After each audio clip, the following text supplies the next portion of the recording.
अस्सलाम वालेकुम गाइस। उम्मीद है कि आप लोग खैरियत से होंगे। लास्ट टाइम हमारा जो है एसएलओ जो कंटिन्यू था वो रेडियो एक्टिव आइसोटोप्स था। आज हम जो है वो application of radio active isotopes को देखेंगे। तो इसकी फ़र्स्ट जो एप्लीकेशन है वो है डायग्नोस्टिक इमेजिंग। ठीक है, मेडिकल फील्ड के अंदर इसका बहुत आम तरीन जो वो यूज़ है। इसको यूज़ करते हुए हम मेडिकल इमेजिंग हासिल कर सकते हैं किसी भी बीमारी की तशख़ीस के लिए। ठीक है, useful in medical imaging to diagnose disease, बीमारी की तशख़ीस कर सकते हैं हम इससे। तो इसके लिए हम जनरल दो टेक्निक इस्तेमाल करते हैं, एक पीईटी है और एक एसपीईसीटी है। पीईटी पॉजिट्रॉन एमिशन थर्मोग्राफी को कहते हैं और एसपीईसीटी सिंगल फोटोन एमिशन थर्मोग्राफी कहते हैं।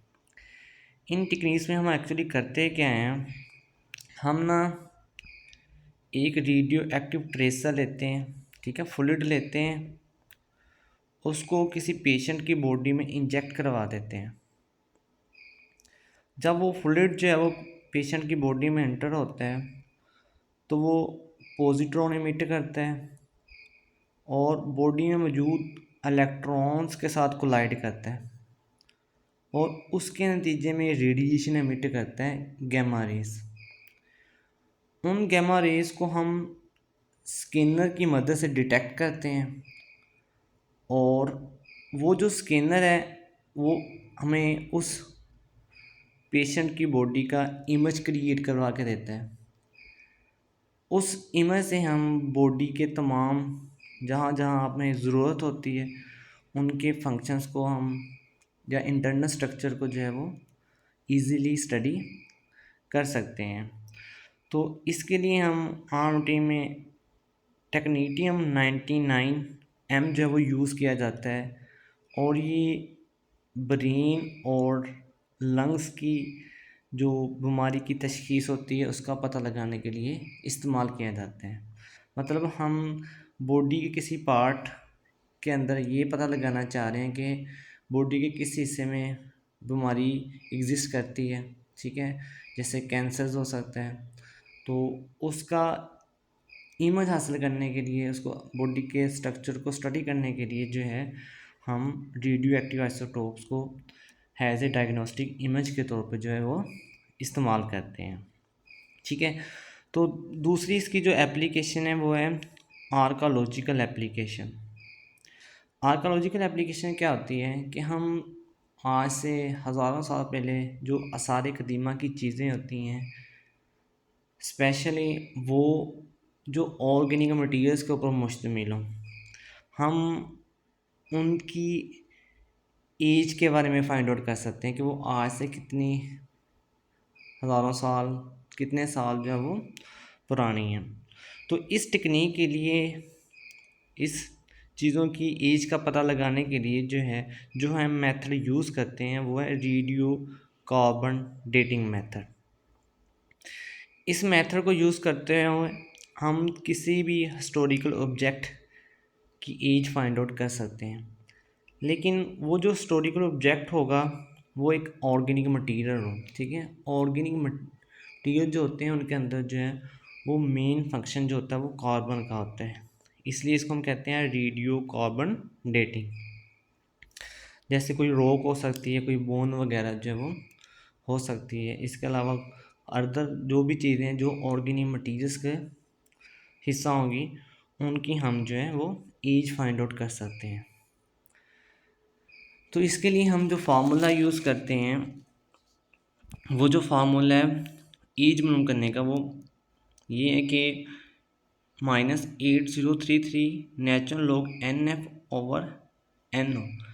NF जो है वो amount of C14 in sample है और NO जो है वो amount of C14 in standard FS material है।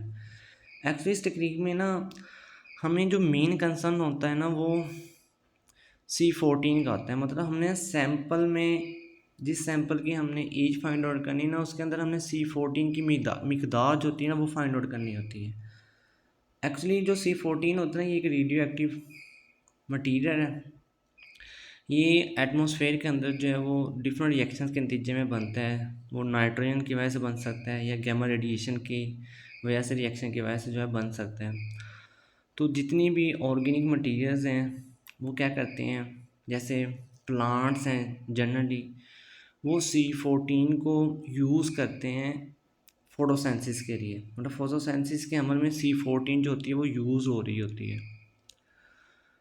तो जब कोई प्लांट मर जाता है, उसकी डेथ हो जाती है ना, तो जो C14 की मिकदार होती है वो जो अब्जॉर्ब कर रहा होता है वो रुक जाती है। और जैसे ही वो रुकती है तो वो C14 जो है उसका डिके होना स्टार्ट हो जाता है, वो रेडिएशन एमिट करना स्टार्ट कर देता है। तो जितना उसका लाइफ टाइम स्पेंड हुआ होगा, जितना वो प्लांट जो का पुराना होगा, उतनी वो रेडिएशन जो होंगी उसकी क्या होती जाएगी, कम होती जाएंगी। ठीक है, जिसको हम हाफ लाइफ कहते हैं। तो उस वैल्यू से हम ये डिटरमिन कर लेते हैं कि वो चीज़ कितनी पुरानी है। ठीक है, और उस वैल्यूज़ को हम यहाँ भी इस फार्मूले के अंदर पुट करते हैं, और साथ हमारे पास कोई रेफरेंस मटीरियल होता है C14। ठीक है, उसकी वैल्यूज़ को पुट करके हम उसकी एज का पता लगा लेते हैं कि ये जो आपके पास बॉडी है, प्लांट है, वो कितने साल जो पुराना है। ठीक है, इसकी एज क्या है। तो ये एक इसकी बहुत ही इम्पोर्टेंट एप्लीकेशन है आर्कोलॉजिकल रिसर्च के लिए। ठीक है, उसके अलावा इसकी अदर एप्लीकेशंस में है कि हम use to test the strength of a metal and concrete mixture.